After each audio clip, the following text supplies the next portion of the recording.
Bonjour, bienvenue dans la série sur les échecs, toujours sur les coups surprenants paradoxaux. Ici, une partie de Zenker contre Littmann, qui s'est joué à Freital en 1961, avec trait au blanc. Ici, les blancs jouèrent Dame G6. Ce coup paraît intéressant, parce qu'après ça, le mat semble inévitable. Par exemple, si moi je prends G5, alors Dame H5, échec et mat.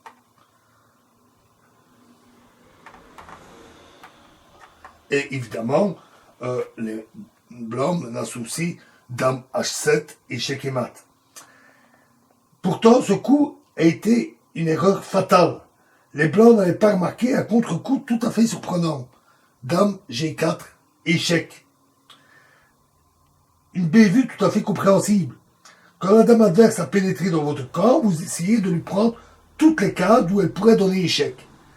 Et il est facile de ne pas voir, il est facile de ne pas voir qu'elle peut se sacrifier sur l'une de ces cases censées être interdites.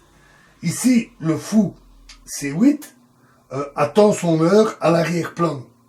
Fou, dame D4, donc fou prend G4. Fou prend G4, échec.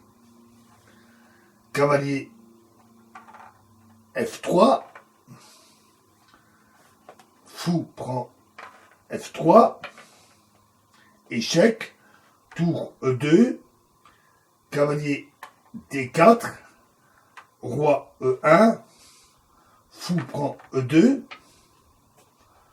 Dame G1. Cavalier F3.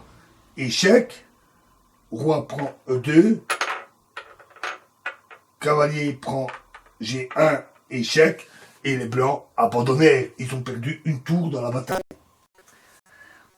Tout cela illustre bien ce qu'on avait dit dans les éléments psychologiques. Dans la plupart des parties, donc contrairement à un exercice, par exemple, ou un problème dans les échecs artistiques, on recherche souvent des coups compliqués. Dans une partie, il y a beaucoup de coups tranquilles. Et on ne peut pas passer une demi-heure à chaque coup, on n'a pas le temps qu'il faut. La partie va beaucoup trop vite. On n'a pas suffisamment de temps d'horloge que pour consacrer tout ce temps. Évidemment, pas sur les deux, trois, pour les quelques premiers coups qui sont partis de la des ouvertures. Mais après, on doit aussi simplement vérifier les menaces directes, le plan stratégique, etc.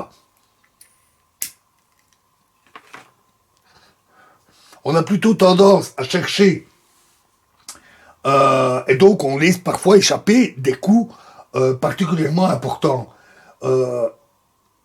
Et c'est vrai également quand on est dans une situation plutôt désespérée, où on est menacé de mat, et où, comme ici le noir est menacé de mat, mais où, là, on va chercher une solution. Et là, on peut essayer d'imaginer des coups tels qu'un sacrifice de dame, pour essayer d'éloigner les pièces adverses et ainsi réussir à s'en sortir, et même gagner dans ce cas.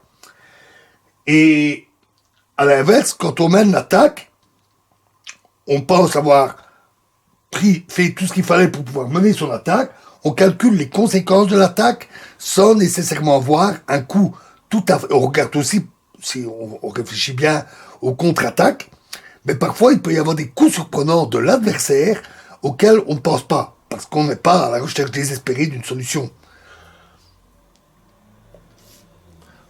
Donc, c'est très difficile. Il faut toujours être attentif à ce genre de choses. Et ce n'est pas facile. L'entraînement joue beaucoup pour ça, bien entendu. Et comme on l'a vu dans de nombreux exemples, même des grands maîtres se font avoir. Voilà. Et dans la prochaine vidéo, nous passons à un autre élément qui est l'ordre des coups. Je vous remercie.